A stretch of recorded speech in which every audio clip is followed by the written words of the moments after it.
Hello mga tol, tara na dito at magbanlaw.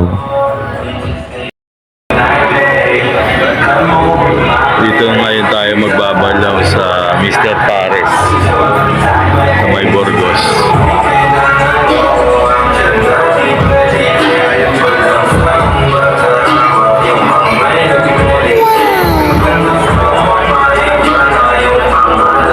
Napakaganda ng view. Grabe, Instagrammable ang dating, ano. Oo nga pala, shoutout pala kay Doc Alvin. Salamat sa pagpabanlaw mo sa Mr. Pares. At shoutout kay Boss Al at Boss Mel. At syempre kay Tropang Ben. Shoutout sa inyo.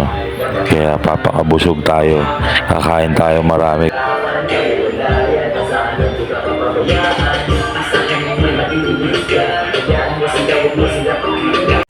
At ito na nga mga tol, ang in-order namin is yung crispy ulo na worth 1,000. Imagine mo, 5 kami, hindi pa yan mauubos kasi may unli rice at unli sabaw, kaya order na. Dito lang yan sa Mr. Pares.